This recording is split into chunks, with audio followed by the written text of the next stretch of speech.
The Mike Duffy trial will resume tomorrow after a 3-week break. The suspended senator faces 31 charges of fraud, breach of trust, and bribery in relation to his living and travel expenses. He has pleaded not guilty to all of them. How are you feeling today, Senator Duffy? During the first 5 weeks of the trial, we heard about a fitness trainer, makeup artist, shady business partner, even puppies.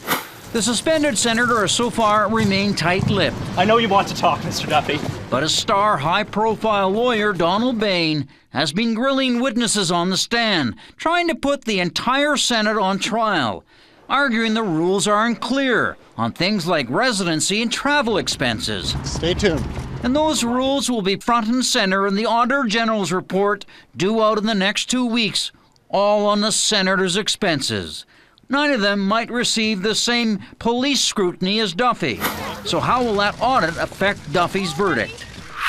For more on this, I'm joined by our regular Duffy panelist, criminal lawyer Solomon Friedman, and in Toronto, high-profile media lawyer Peter Jacobson. So, Mr. Friedman, tomorrow at the Duffy trial, the first order of business is this secret Senate report about 97 senators and their residency requirements. The Senate doesn't want to release it.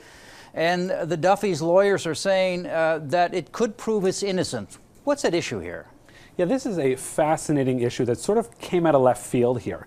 You know, tomorrow what will happen is Mike Duffy's lawyers are going to make the argument that this report is crucial to their defense and is not covered by any form of privilege. What the Senate is advancing, on the other hand, is that this is covered by parliamentary privilege, that the court has no jurisdiction to order its production. So both the relevance of this report will likely be debated, but also really arcane rules about what the legislature, what its powers are, what it can prevent a court from doing, something that isn't uncovered very often, certainly not in a criminal case, will be explored in some detail in the coming week, most likely. Mr. Jacobson, you, along with other media outlets, have asked the court to get the audit released. The Senate argues it has parliamentary privilege, meaning the courts are supposed to stay out of their way as they pass laws and debate public issues. Is this an all-purpose get-out-of-court-free card? Our intervention is to say that the court ought to take into account the public interest here, which is not something that we've seen in Canadian law, because as you've heard, these cases are extremely rare. And the reason that the media outlets chose to intervene here is because it's such a rare opportunity for us to make the argument that really we should be respecting the principles in the Charter of Rights when applying to define the contours of the Senate privilege, and that is, how far should it extend? Should it extend to everything the senators do, or just their core functions?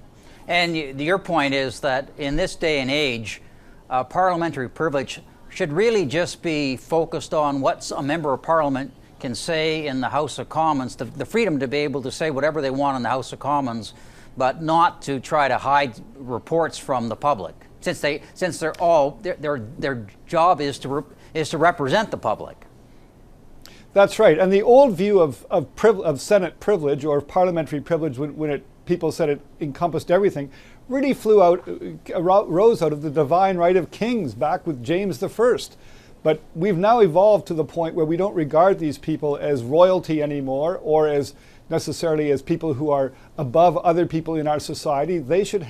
There should be as much transparency attached to them as to anyone else, except when they're performing their core function of deciding on legislation or having policy debates in the Senate, where what they say is absolutely privileged. In other words, they cannot be sued for what they say.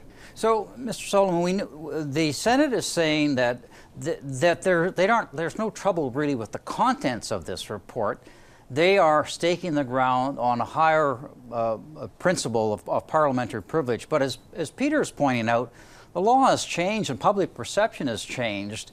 Is that something that you think that the court would take seriously?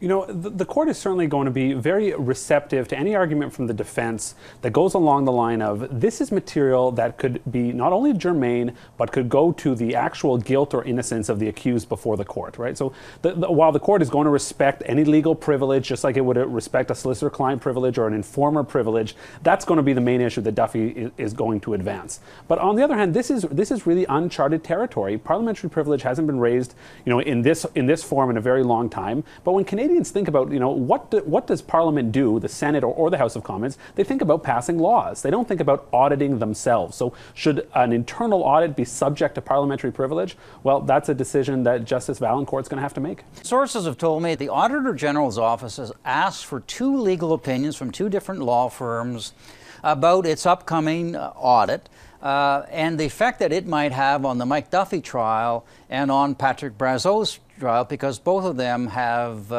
been charged not only for travel but for their housing expenses. Why would they do that? Well, on its face, the Auditor General's report, it doesn't concern Mike Duffy, it doesn't concern Patrick Brazeau. They weren't included in that report. But the reality is far more subtle than that.